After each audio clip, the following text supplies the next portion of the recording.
Welcome back to the Beer Craft, the podcast where brewing knowledge and a great sense of humor come together. I'm Ben, and I'm ready to take you on another journey into the wide, wide world of brewing. And I'm Andrew. This week we're cracking open the world of malt. What it is, why it matters, and how it makes your favorite beer taste so good. Malt's often called the backbone of beer, and for good reason. It's what gives beer its body, its color, and its many flavors. Today, we're going to help you understand the magic of the malt. So grab your favorite malt-forward brew, sit back, and let's get malty. In the shadows of your garage, a new power awaits.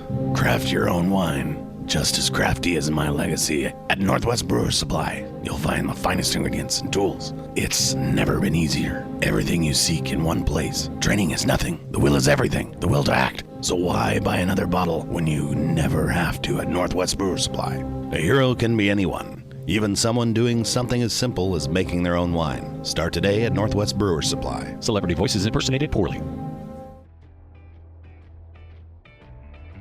Welcome back to the Beer Craft Beer and Brewing Podcast. Andrew, how the hell are you, man? I am doing great on another Wednesday night. Wednesday's my new favorite week, and I hope yours too. My new favorite, because we get to do Beer 30. Beer 30, yeah. This is my favorite part of the night. It's a great way to start the Tell show. us what we're looking at tonight. Oh man, Ben. I've got a couple of things for you. Since tonight's topic is on malt and why it's cool, I thought I would take you all the way to the both ends of the extreme. We've got a really malty option, and we've got something a little lighter. First up on the list, we are drinking Founder's Dirty Bastard. Now you can have your bastard old, and you can have a fat bastard if you don't want to get sued. But today we're drinking the Dirty Bastard. The Dirty Bastard. This is a Scotch ale. This is actually Founders Brewing in Grand Rapids, Michigan. It is their flagship. I didn't know that until I purchased it. But this is actually the beer that saved their bacon. Legend says they were broke as fuck. And had a bit of a chin wag, sat around thinking, you know, if we're only going to make one more beer, let's make the beer we want to drink. And this beer was born. Cheers. Cheers. It's Beer 30. It's Beer 30. Ooh. Smells good. There's a lot going on in that beer. Mm-hmm. There's an awful lot going on. It's as thick and rich as a stout, it seems, without that roast. It's got a thicker mouth feel than I was expecting. Yeah, very caramely. That's got like plum and raisin kind of notes exploding all over the place. There's kind of a graham cracker finish there. Appearance, folks, we've got a dark ruby kind of color. We got a short head on there. Not too much in the way of lacing. I'm not going to hold it against it. I'm going to enjoy this. Boy, that when the light hits that, it is really It's pretty. beautiful. Man, I wish we had cameras in here. That's coming soon, folks. We're gonna put cameras in the studios. Just got a secondary camera, and got to find some tripods and figure out how to sync all the video to the audio, and we're gonna put that out there too. But until then, you're just gonna have to take my word for it. This is one really, really pretty beer. Trust me. When Ben says it's pretty. Yeah, Founders Brewing. Especially when it's a red, Ben specializes. They've got an interesting little history on their website of kind of how this beer was born. I mentioned being broke and figuring it out and not wanting to get sued for the name Fat Bastard, which was the original moniker.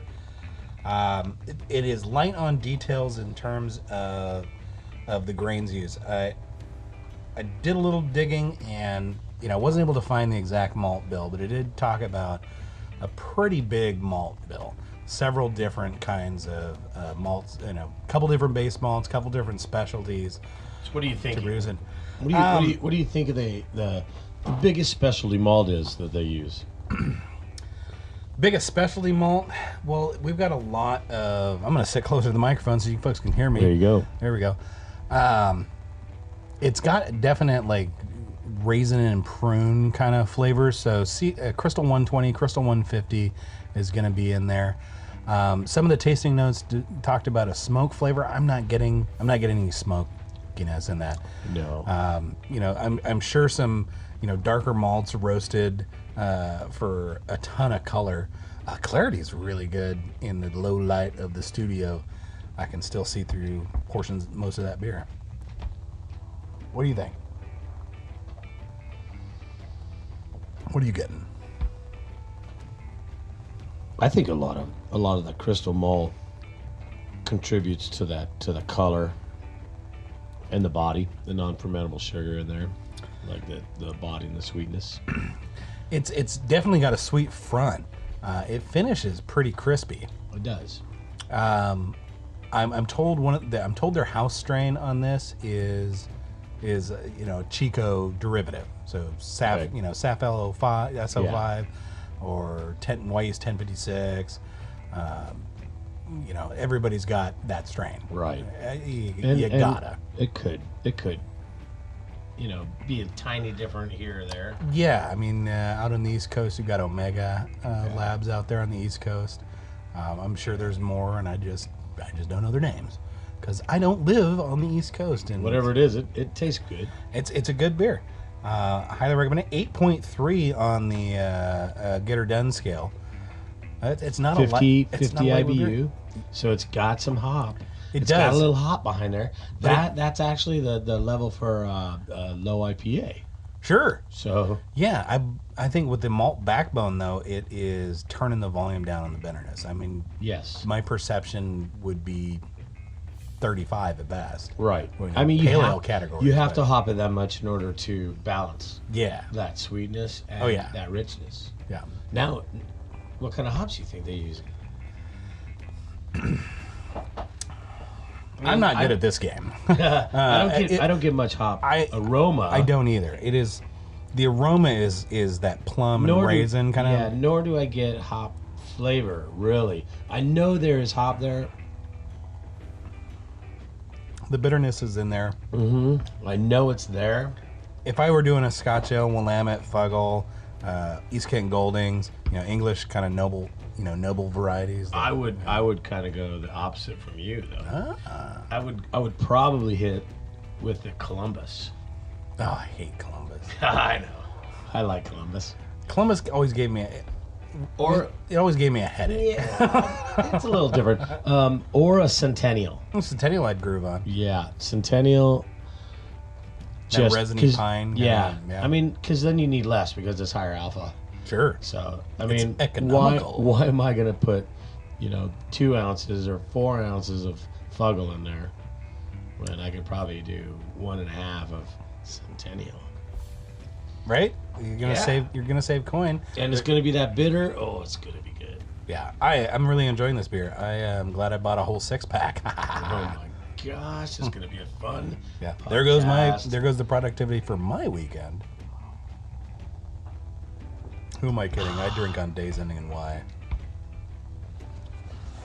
Yeah, Oh, didn't that's you pretty start good. off last Wednesday with wine? Sure did. Yeah, I think Wine. last Yeah. week I was professionally drinking all day. Yeah. It was I love a professional drink. Yeah. It's a good gig. Does that make you a If can get it. professional drunk? I'd maybe? probably qualify. Yeah. I mean, I'm Very not well- very gonna well lie that I have QA'd, QC'd a lot of beer during a single shift. Yep. It That's can happen. absolutely needed. It's those are full-time jobs in larger organizations, and Yeah. we're a small team. So somebody's got to, we've all got to pick up the pace. We'll have to do our part. All right. Do you want to get to the next beer? Absolutely. More beer is the answer. I mean, before we drink this whole bottle of Scotch ale. So next up on our list, Andrew, we got a little white can of, it says Pilsner on it. This is from Freem Brewing out of Hood River, Oregon. Wonderful.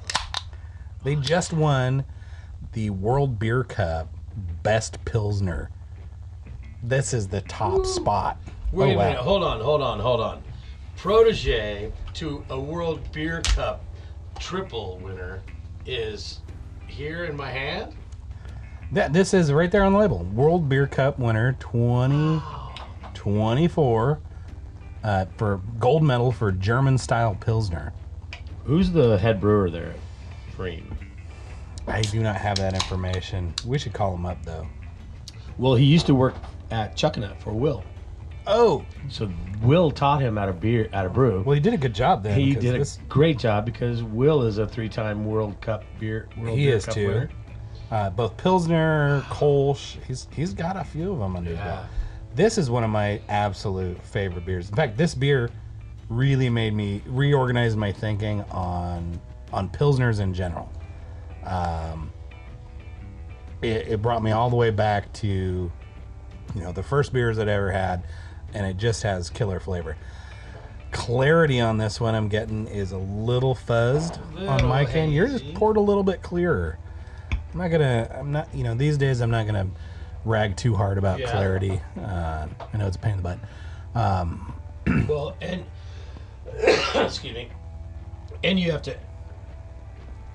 have to veer from Rheinheitsgebot and add in As you should. ingredients As you should. to make it clear beer. Call that 15-16 toilet paper.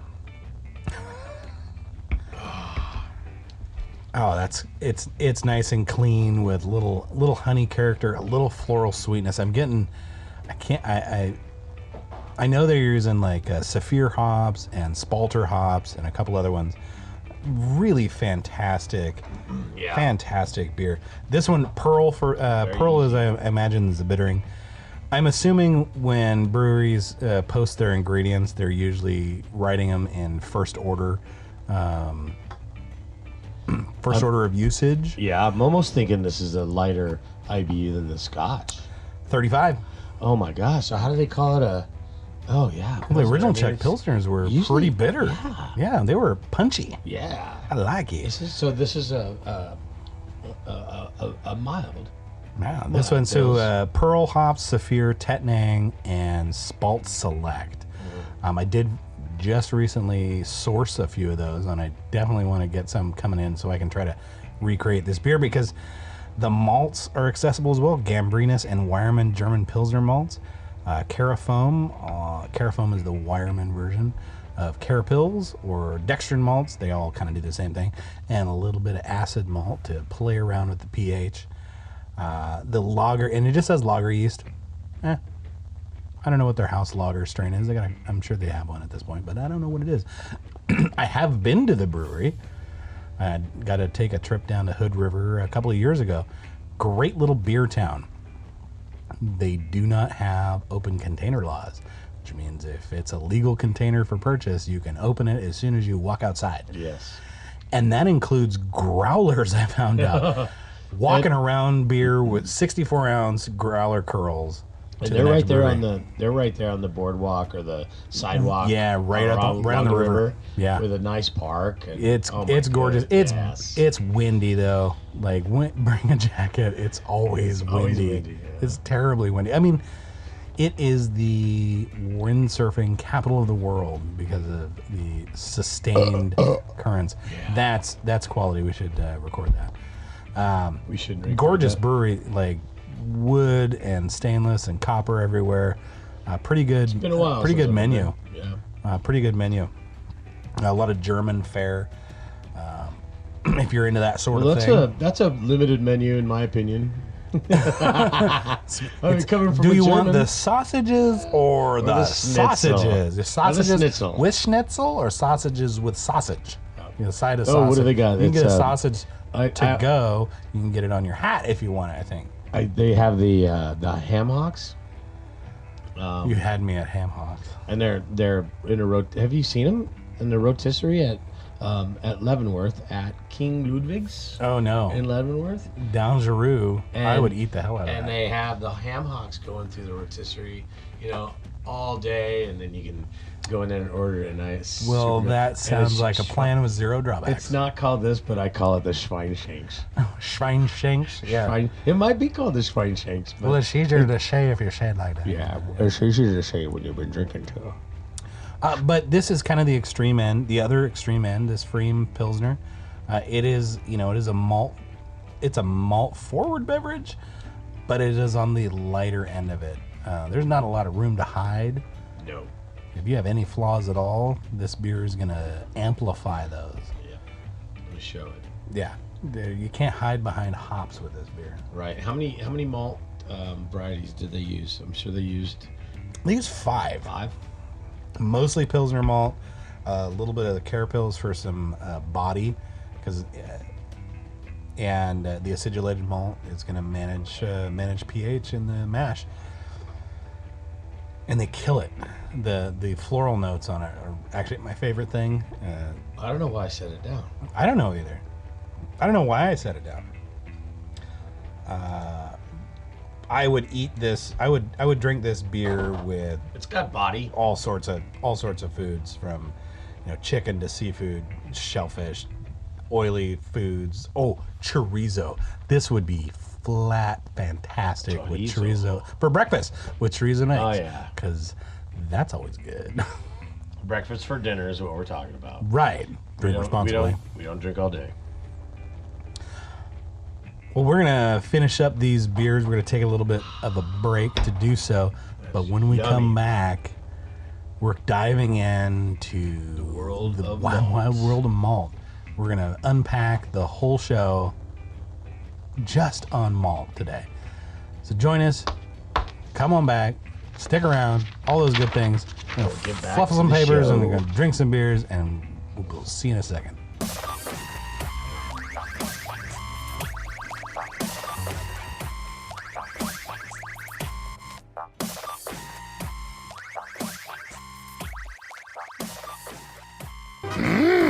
Make your own wine you will at Northwest Brewer Supply. The finest ingredients they have. Grapes, yeast, and more. Craft your dream vintage you can. Easy it is with kits and tools all in one place. The force at Northwest Brewer Supply. Strong it is. Make your wine you must. The wine galaxy isn't so far away. Visit Northwest Brewer Supply on South Spruce Street in Burlington or online at nwbrewers.com. Celebrity voices impersonated poorly.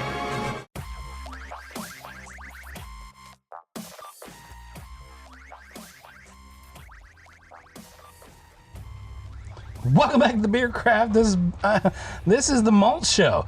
We're going to deep dive into the world of malt. The probably the biggest player in the game. I mean, hops get a lot of press. The backbone. But the malt is the backbone of beer. This is the hop delivery system. It is responsible for the color, the flavor, the texture, all the booze. All the buzz. And the bubbles. All malt derivatives.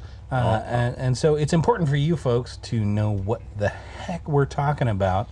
But malt's kind of magical. What is malt? So malt starts its life as barley, a cereal grain. We're going to grow it. I think it's grass, and we're just harvesting the seeds. But they're going to take it into the malt house, and they're going to do some cool stuff to it. Turn it into something. They're going to turn it into malt. Turn it into malt. Turn a piece of barley. Basically, they're germinating the malt seed. The barley seed. They're going to get it wet, just like you did in grade school. You got a seed wet, and you wrapped it in a paper towel, and you let it sit there for however long it takes. Yep.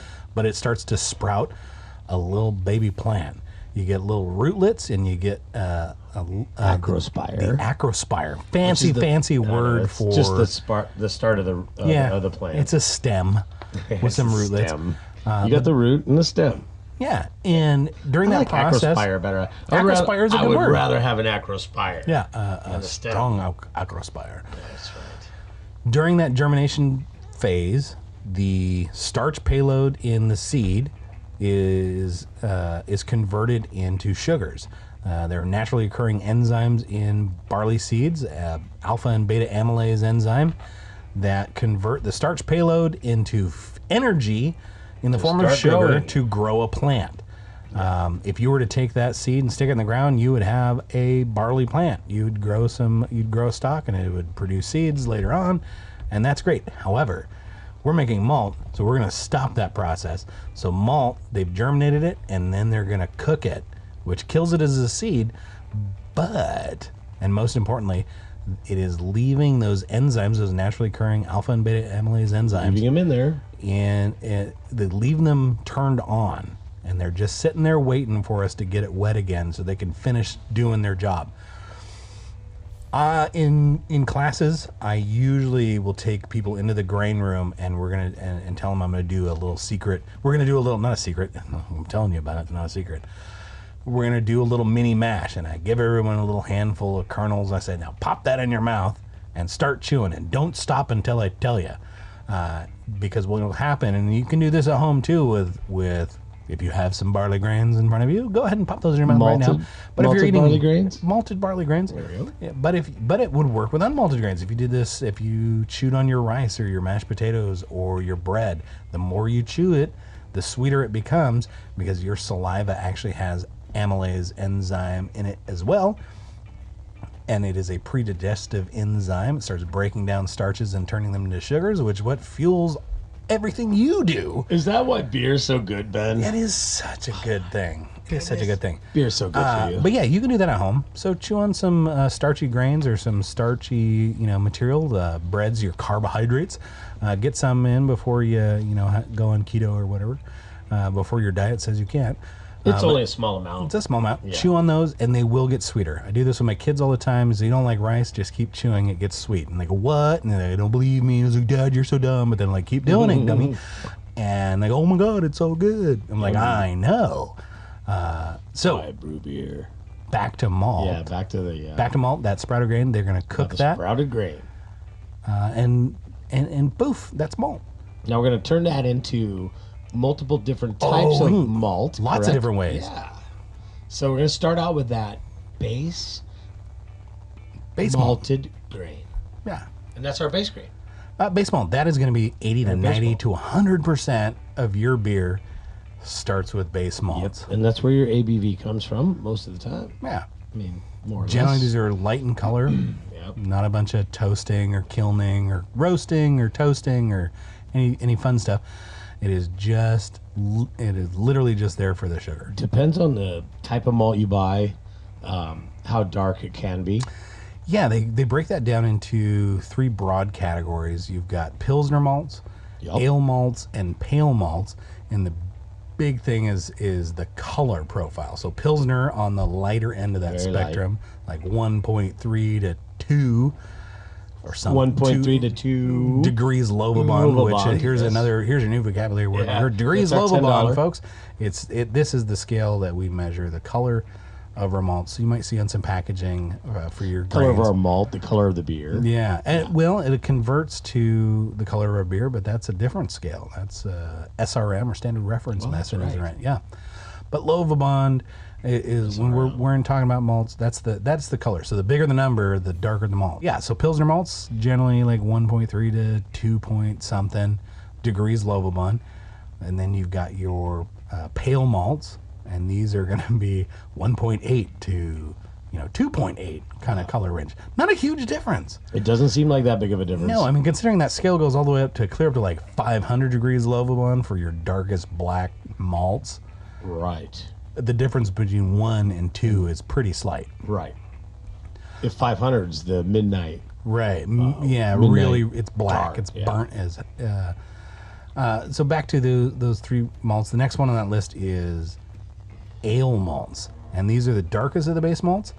They are going to be, it's like 2.3 to 3.5 Yeah, kind of like range. a straw, It's pretty typical. a dark straw yellow. Yeah, and you'll find these in like your English some of your English varietals. They're going to be a little bit darker, but there's not a huge difference between them in terms of color, which means you can use them interchangeably in your beers without fear of any 1516 purity law trying to lay the smack down on you. You can do whatever you want because Switching to barley this is is the not way. going to violate 15, No, I 16. know. I'm just making another anti-Reinheitsgebot. I love it. Another anti-Reinheitsgebot joke. 15, 16. How has many to can I be do? in Stay every tuned. single podcast somewhere woven into the combo. Yeah, so that's base malts. They're 80 to 90% of beer. They are the lightest in color, and of the 3 classified specifications,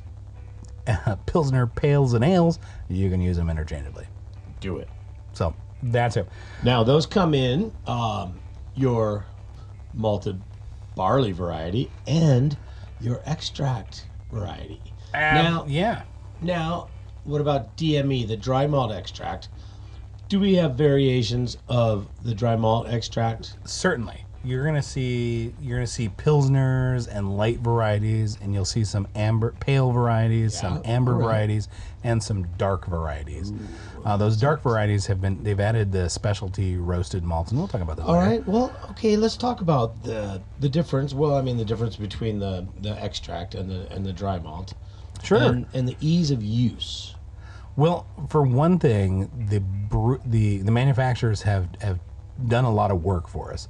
They've done a mash. They've kept the temperature right. They've converted all the starches into sugars for us, and then they took the water back out. So they basically have a mash tun the same way a production brewery would have. They soak their grains in hot water and hold a temperature between 148 and 158 degrees, and that converts the starches into sugars. And then they've got wort, which is the same thing a brewery would use. Same thing we do. Yeah. And they just take the water out. Liquid malt extract has a long history. We've been making that stuff since Prohibition. I wonder how that started. I wonder if like one of the brewers was like, "Oh, my buddy down the street, he can't brew beer, so I've got a little extra wort for him. I'm gonna cook it down because he can't use it for 3 days. I'm gonna cook it down into a syrup and then give him the syrup so he can really start his own new beer, and it'll really be mine, and he'll get it right, and everybody will love it." Perhaps it started that way. It could have started just as a sheer desperation act for breweries who just got shut down during Prohibition. They had to keep up business, so they had to do something. Is that our timeline back to Prohibition? Prohibition, is a noticeable. It is a notable moment in the production of extracts. During Prohibition, there was a company, I think it was like Blue Star brand or something like that. They would put it in grocery stores. It was a can, and literally a can with a metal can. Church key? You'd open it with a church key, but on the labeling, it would say, "Whatever you do, don't add water and yeast." Wink, wink, wink. Hello. Because that would be illegal. And some of those companies that were producing malt or producing beer converted to the production of extracts. We also see the rise in like dry malt extract during that time too. The dry malt extract is the same product. They just took more water out of it. I think in terms of liquid malt extract, they took about 95% of the water out, and it is thick and syrupy. Well, they continued that evaporation process through a super secret technological advancement. Do you know? And it? They don't talk about it. You don't know it's it? You don't know how they do It's it? proprietary. I know how they do it. Do you? Yes. Share. How do they do that? No, want it's proprietary. Shut up, fucker. I'll tell you off air. Big teaser. No, you got to tell the world. The world wants to know. No, the world cannot know this kind of a secret. It's a secret. Well, what's the point of listening to the podcast if you don't get from secrets? Because this is professional. All right. This is a pro secret. Did you sign an NDA? Maybe. All right. Well, that I would allow for that. But yeah, so dry malt extract, they took more water out and it left as a powder. You see a rise in the production of dry malt extract, and you start seeing those malt shops, making malted milkshakes and all that kind of those products. Yeah. Milk duds used barley, sugars from barley, malted. Well, they needed sugar. to do something with the barley crops. How do you stay in business if you don't have anything to sell? Yeah. Whoppers. That's base malts. That's extracts. You also have specialty malts in this lineup. Yes, we do. Specialty malts. There's a couple of different kinds, and I've made this reference I think before on the show, and I make it at every class as well. But if we're making beer, our pale malt or our extract is equivalent to sugar, flour, and butter when we're making cookies. So if we're making cookies, every cookie has sugar, flour, and butter. Well, every beer's got base malts or extract. The thing that differentiates one cookie from another, the nuts, the sprinkles, the seeds, the fruit chunks, the morsels, the insert Everything. all that stuff here. In a beer, some of those differences are in the specialty malts. Yeah. And what kind of specialty malts do we got? We got crystal malts. Crystal malts, we've got kiln malts, we've got roasted malts are the three other broad categories. Yeah. Crystal malts, these guys get their name because during the after malting the barley, they actually perform a mash with a whole kernel. They didn't grind it up like the rest of us do. It's a whole kernel barley going in. They do a mash, and that converts all the starches into sugars within the seed, still in its casing, and still in the hull. And they call it crystal malt because if you actually bite a kernel of crystal malt, it'll probably try to break your teeth because it's rock. it's like rock candy. Right. Very, very. It's a little rock, is what it is. But if you bite it and you look at it, you're going to see like a faceted break, like a cut gemstone kind of thing. And it kind of takes on a sheen like rock candy. And that's where it gets its name, because it is literally a crystal in the shape of barley seed. Yeah. Kind of cool. These guys are going to range from 0 degrees Lovibond, or 1 or 2 degrees Lovibond. That would be either Carapils kind of products or Carafoam, all the way up to 150 degrees Lovibond. So pretty dark, but not the darkest. And they're going to range in colors or flavors from like caramely sweetness to burnt raisins. Burnt roast. Yep. Yeah. Just burnt. Yeah. Just burnt. I think like some of the flavors from like 150 degree Lovibond crystal malt versus 120. So 120 can take on like a raisin character. But then 150, when you make oatmeal raisin cookies, and that raisin that's right on the bottom of the sheet pan and gets all toasty burnt up, they taste like that, and they're really good. Yeah. So a lot of your Belgians, and I think some of the Scotch, in the Scotch ale we were drinking were those higher crystal malts. High crystals. Speaking of which, I need to drink that. Yeah, let's try it. Oh, it's warmed up a bit. That's crystal malt. They've converted all the starches into sugars for us. Right. And then we get them wet again, those sugars dissolve. Yep. And then we get into like the chocolate malts. Yeah, chocolate malts are in the roasted category. Yeah, and they literally just cook the snot out of it. They turn darker brown depending on the heat temperature and the time in the kiln.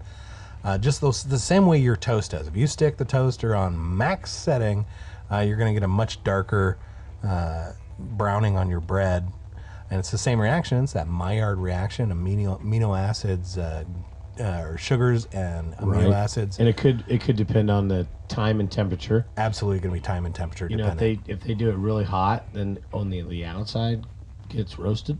Right, leaving the interior a little bare. Well, maybe a little crystally. Yeah. So crystal on the inside, roasty on the outside. That could be good. You've also got in the specialty category kiln malts. They're similar to crystal malts, but they don't have sort of the fruity flavors associated with them. They might have some like nutty or crackery kind of flavors, similar to those crystal malts without some of the fruitiness. These malt, that class of malts, the kiln malts, can't use them in extract. They're harder to use in extract brewing because they require a mash to convert anything. So we need the diastatic potential. Let's talk about we can talk about this diastatic potential in base malts. During a mash, the enzymes present, alpha amylase and beta amylase represent the diastatic potential, and this just means their ability to convert starches into sugar. So your base malts are high in diastatic potential. Your cooked kiln or crystal malts have no diastatic potential. They've heated those grains up, and the alpha or beta amylase enzyme is dead, deactivated north of 170 degrees. Right, it just kills them. Done. They broke the enzymes. They do not come back. If you're all grain brewing, that is called that's mash your mash out temperature. Yep. So you're literally turning those Turning enzymes them off off. and locking that, Finishing that place. your brew. Finishing the wort. All right. So, Yeah, go ahead. no, I don't have nothing. Oh, I was kind of talking about like choosing the right malts for your beer. Yeah. Oftentimes you're going to get recipes, and Yeah. somebody's already done the heavy lifting for you. certain beers require certain malts. Well, absolutely. You know, The you and gonna do your pilsner, like we're you- drinking tonight. your German, your Pilsner style beers, yeah, they're probably going to use a German Pilsner malt, the lightest color available, because we want those achingly blonde beers as a result. Right. Whereas your, say, an English pale ale, I would probably be using a pale malt for that, something typical for the style. Yeah. But they're going to be slightly darker in color. And these beers are going to be light, but they'll probably lean into the orange spectrum for those beers. And so those are the sort of the choices that we have to make. What is appropriate for the style of beer I'm making? Right. Where we're gonna get the amber from? How do we're gonna do the pilsner, the pale, the amber. So yeah, Red. So you can get it. Yeah, if you put a pinch of dark roasted malts in there, Wow, that beer's so good. a couple of ounces of roasted malt will take your beer from blonde into the red spectrum. Yeah. Interesting, you can also do that with Munich malt. If you do a really, really low boil for 90 minutes, a 10 Lovibond malt turns into a red beer. Yeah. Which is kind of cool. That's for a what topic we for need to another talk- show. Yeah. Oh, we need to talk about Munich Munich, I think we're gonna talk about that in because we have second Vienna. segment. And when? I think we'll talk about that in the second segment. But Munich malt, this is going to be a kilned malt Yeah. style. Very made lightly kiln because it Lightly still has kiln. diastatic power. It has some diastatic power. Munich malt kind of treads the line between Yes, it base does. malt and specialty. It has just enough diastatic potential to convert itself, but if you use it with a bunch of other stuff that needs enzymes, It's not gonna you're work not as going to much. have it. But an 100% Munich beer works because it has just enough. But if you're doing a bunch of specialties, you're going to need some, pale or pilsner or ale malts to go with that Munich. It doesn't have the capacity to handle the rest of the workload. Right. Vienna malts are going to be a similar style to Munich malts. These are named for the regions that made them famous. Vienna malts are lighter in color. They're still a kilned malt. They don't have the diastatic potential that Slightly Munich's do. killed, Yeah, yep. yeah, they're still slightly killed. I find Vienna. Sometimes I think of Vienna It's as a flavor adder. absolutely. Yeah. It has a beautiful crackery bit finish to it. Even like a pound in Yep. a batch of beer, you just get I would use maybe 2 pounds. making me thirsty. Is what you're doing. Turns out that's not that difficult. But sometimes I think of Munich or as Vienna as like a Munich 5 Lovibond kind of. So I can use it. I've used them interchangeably. Munich, usually it's a 10 Lovibond, but there are darker varieties. It's a different style of beer. Yeah. Vienna or Munich. Yeah. You would. Yeah, you're right. You use them interchangeable. Go with this style or that style. It's about the same ratios.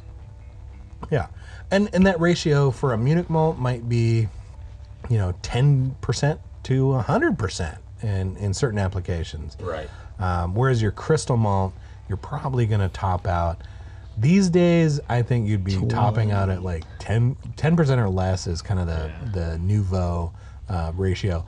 This is probably 20%. Well, in some of those early Scotch ale. 2000s beers we grew up on, Golly, they yeah. were crystal balms, and they might have up like 20% crystal malt in them. I know. Yeah, we were. Yeah, And some recipes I've seen, they're huge. They're crystals. You're carryovers, just yeah. like, wow, how much crystal you use in this stuff. So, good advice for beginners on this. Start with simple malt bill. yeah, I mean- and find something appropriate for your style. Do a little legwork on a recipe, or read a fantastic book. I have another book recommendation for everybody. If you really want to deep dive into, making the right choice for your beer, there's a book by Ray Daniels called "Designing Great Beers." I actually own 3 copies of this by accident, but I keep one at the one at the front of the shop desk, one on my desk in the office, and I keep one at home. The first half of the book is probably history of beer and brewing and why it's cool. And then the second half is kind of a style breakdown. And what the author did, he took the final table results from the not the GABF, it's the American Homebrewers Association homebrew contest, the big show for homebrewers. And he took the final table, so the best of the best, for 2 years, and he tabulated the incident of usage for each ingredient on there by style. So he's kind of taken a meta-analysis approach to the best beers or the best pale ales use these malts, these hops, these yeast in these proportions. What it does for me as a brewer, it gives me an instant like crib notes version Right. of what it takes to make a good pale ale. This is what it means to have that flavor. Uh-huh. I remember that beer, and or something similar. Yeah. That's what it takes. Yeah. Yeah. And that's experience too. And it's a good experience. So that you kind of have a data-driven approach to recipe selection, Yeah. or recipe formation, so that's a fantastic book. I highly recommend that one. And speaking of kind of like learning the ropes, Right. You're going to start with kind of a base and kind of work from there. And you're going to feel free to adjust a little bit up or down depending on your flavor, how it turns out. Oh, yeah. What you want. I usually reference that, like, it gives me my baseline, and then I can look at my other ingredients that I want to play with, and I can kind of select, hey, this is the malt flavor I want to get out of this beer. This is the hop kind of profile I want to accentuate. Because I really have kind of one opportunity I've got a malt flavor, I got a hop profile, and a yeast profile. Those are like the three big flavors. And so if I kind of stick to one thing, I tend to like simpler grain bills these days. Some of the big, long, like multi-grain additions, there are beers that are more than the sum of their parts, but some of those can also, I've had those beers and I was like, well, that flavor profile, I can see what you did with these 5 malts, but wouldn't it just be easier to use this one and do the whole thing too? Because you're kind of in that neighborhood. So simplicity, simplicity is pretty good. Yeah. You look at a lot of pro-side recipes, and they're short grain they don't use a ton of different kinds of malts. Right. Now when it comes time, okay, I've got a beer. Okay, I design it. I got my first beer. It's good. Now I want to make it 8% because it's 5% now. Right. I can't just throw more base malt at it. Well, on one level you can, because that's your primary sugar source. Right, but it's gonna affect the flavor. It's gonna impact a lot of different things. My beer's gonna taste different now. Yeah, because the ratios are off. Hop utilization is a function of sugar volume, so more sugars means less utilization. More sugars also mean more work for yeast. So if you don't adjust your yeast as well, you're asking for problems. Your mash efficiency. If you're maxing out your mash tun with all that extra grain, your efficiency suffers from that. So I think we're getting into designing. We're in the beers yeah. But into the weeds of we'll get into this. We'll get into this more. You're enjoying it. I'm sure you are. Back home on there. We were talking a little briefly a moment ago about. Kind of learning the ropes and what to do and when. Yeah. Some people like to do what's called a smash beer. Stands for a single malt, single hop, SMSH. I think if you go that route, I think what you'll quickly find is those beers made with one malt and one hop are a little one-dimensional. Yeah. Like you can taste that malt, you can taste those hops, but the rest of the time in your brewing career, those ingredients are always in relation to some other ingredients, and all these things are connected. They're all, so they all work together. You never really see a malt in isolation with itself. You rarely see a hop in isolation with itself. There are notable exceptions. Bell's Two Hearted Ale is a 100% centennial for the hops, but I guarantee they have more than one malt in the grain bill. All those flavors kind of recombine and make new things. Yep. And so a smash beer kind of tastes a little one-dimensional. A little evened out. Yeah, it's missing something. There is a cool trick that you can do to evaluate malt before you brew it. The easiest way is just to grab the grains, start chewing on them, and start thinking about the flavors that you're experiencing. That's a really good way. There's another one that Breeze Malting put out a couple years ago, and it's a testing protocol. Basically, it's a malt steep, and you can do a little mini mash with you need some gears, a thermos and a kettle and a scale and some junk. But you make a little mini mash, and you can kind of taste those flavors. You have to know what that flavor is, because it's not going to turn out like that after you ferment. But you can also do the same test with the entirety of your grain bill. So Right. if your grain bill As long as says you understand, 80% right. base malt, 5% specialties, or crystal malt, 5% kiln malt, you you can put recreate those those in a yep. micro And then environment, taste it. and you get to taste it. And that's a fantastic way. And so I'm gonna link to that profile, that the instructions for that in the show notes. That's something you need to do I think if you want to learn about a new malt, Right. it's a fantastic way to define what this new malt could bring to your beer. So when a new one hits the market, or one you've never played with, grab a pound of it at your friendly local home brew shop, like Northwest Brewer Supply, and do this experiment at home. I think it's a fun little beer nerd moment. You get to do a little science, but the science isn't hard. We're just weighing and measuring shit, and we're writing down what we find. Which I think is pretty cool. Right. So you can get an education on malt without actually having to go through the whole brewing process. You can make a lot of educated decisions prior to actually making the beer. And you actually taste it, and you can taste you're things, making yeah. your notes on what you taste. You did that you did some of that at Skagit Valley Malting, though, didn't you? Yeah. Before I joined the Beer Craft, I was one of the founders of Skagit Valley Malting. It was pretty incredible. We founded in 2009, and we started Skagit Valley Malting with the goal of creating unique, locally sourced malts that we grew right here in the valley. The farmers were growing commodity barley that was just used for feed, and we saw that as a way to capitalize on a product that wasn't utilized very well. And so we started growing the malting variety, and it seemed that malted variety had some terroir quality to it, that the farmers could grow in little microclimates.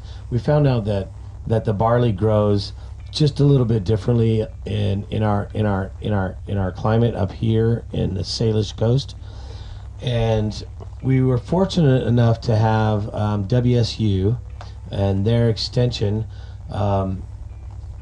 help us out in they did barley breeding. So they bred barley in order for it to grow better here in the Skagit Valley. They were doing the same thing in Oregon, and they were starting to do the same thing in Spokane with wheat. But we were able... They still do a lot of wheat. They still do a lot of wheat, a lot of different things. Not sure how much they have to do with barley anymore, because unfortunately Skagit Valley Malting is out of business and no longer a community entity. Right now, it's unfortunate. It's a tragedy for the community. But maybe at some point in time, somebody can revive that, and I mean, merely for the community and the farmers. I did hear a potential for some movement on that topic that I don't have enough details to broadcast that information, Right. but I've heard some some nagging thoughts about the future of that organization. Well, let's hope that happens. All got our fingers crossed. Yeah, Andrew, well, you know what I had I had the opportunity to help design the way I came aboard that company. I was there. I was the second guy. I was there with Wayne Carpenter that started the business, and we talked about beer and how we can turn a product from the valley into Something product cool. that we can sell across the state. I mean, there are over 400 breweries here, and we could probably sell out all of our barley every year. So it was a great looking opportunity. So what did you get to do for Skagit Valley Malting? Well, I started out designing the machine that would malt the barley, and after a few years, I started making the test brew batches, and we mentioned Bob Rock before. Bob Rock took over doing that after a while, and then what I did was I did sales rep for a year or so. That's pretty exciting stuff, though. Man. It's kind of cool, kind of a cool trajectory. And then I went to Mexico. After that, yeah. What were the sort of like the biggest challenges you guys faced in those early? Was like 2016? Was it? Finding a place. No, 2009. 2009, gee whiz. Yeah, we started in 2009. Somebody so, sat on the fast forward button. Yeah, we started in Wayne's garage, and I would go there every week. I lived in Kirkland. Dang, yeah. So I drive. I drive up once a week, and make the beer with the malt that he malted, with the malt that he malted from barley that was grown from the The extension unit. extension WSU. college extension, and he was only able to malt 10 to 15 pounds at a time in our very first malting machine. Enough for a beer. Enough for 5 gallons, enough, maybe. Yeah. Enough for the 10-gallon batch. Yeah. What was it? 20 gallons maybe, or 20 pounds at a time. It That's was right. it was a 55-gallon drum that we had set up in his garage. I've seen that machine. It was a cool piece of was a scratch Rube- build. Yeah, Rube Goldberg Yep, maltster. it was cool. Yeah. It was good. And that just set the tone for how we were going to design our machine, once we went full production. So just finding that location and the space to grow into.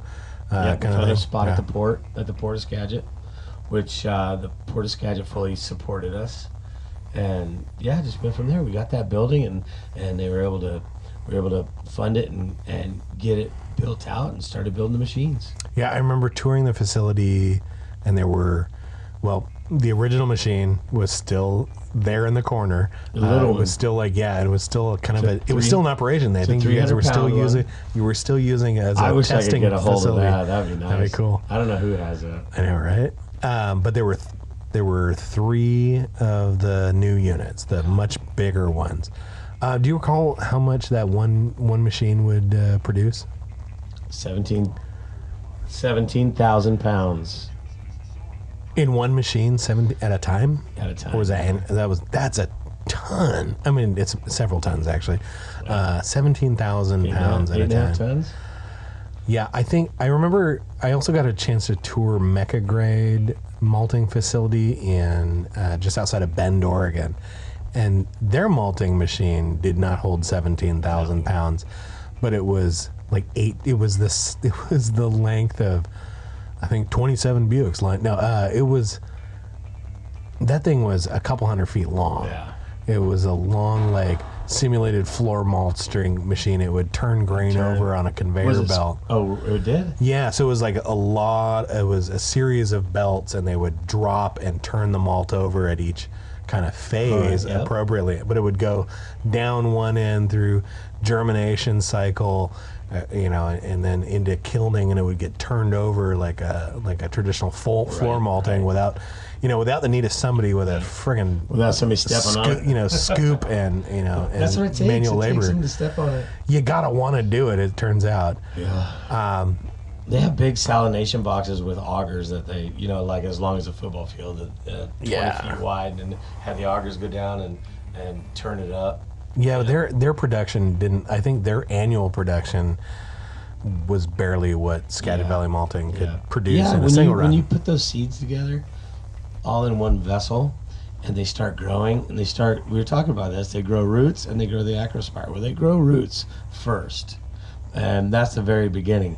And when those little seeds are right next to another one and they're growing roots, they're both growing roots, now they start to compete and they try to grow roots even bigger than the other guy. Oh, no shit. Yeah, so this is where you come up with like that, like a it'll turn out to be like a carpet of barley if you don't turn it. So the floor malting technique of its day was really just an anti-competitive, like to keep the barley loose. Yeah, and, where the roots will grow all. Oh yeah, like it would be like a mat, of vegetable material that you can't do shit with. Oh, what do I do now? Oops. Yeah. Oh, so that's why the interesting. floor guys, are out there scooping it up. That's why you have the augers. That's why we had our machine. And that improved the quality of the malt, and it, did all sorts of wonderful things for the industry. Did every single little grain the same. That's right. It was kind of a cool thing. For those of you who didn't get to see it, what I saw was an overgrown like drum roasting machine, for like coffee, except it was kind of a horizontal instead of vertical for some of these coffee. Horizontal cylinder. So it would do germination, drying, and kilning all in one. And you guys could do anything on that. Like you could do up to Munich and smoked malts even. Yep, I heard there was work on that. Yep. The peat.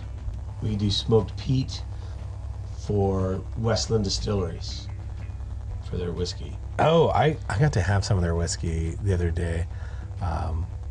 One of my customers works on the bottling line, and he brought in American style single malt that was finished on like a port barrel or something. Yeah. Oh, good. That didn't last long. Nope. Their selections are delicious. I had one on the Kraken, which reminds me, I need to go back. To Westland? Well, to get some more Westland. Yeah. Of course. We should have them on the show. That'd be fun. Little side tangent for everybody. Yep. All right, folks. That's gonna wrap us up. We've been yakking about beer here for a hot. We've been yakking about malt for a hot minute. And the clock on the wall says time to go. But be sure to stay tuned next week. Next week we're gonna take a look at your biggest friend in the brew house, the one that really does all the heavy lifting. What's his name? The one that really makes the beer. Who's that I have helping lift my kegs? Not me. That's for sure. We're gonna talk about yeast. Yeast. You're not gonna want to miss that one if you're ever Heavy hitter. Yeah. So stay tuned next Wednesday, right here on The Beer Craft.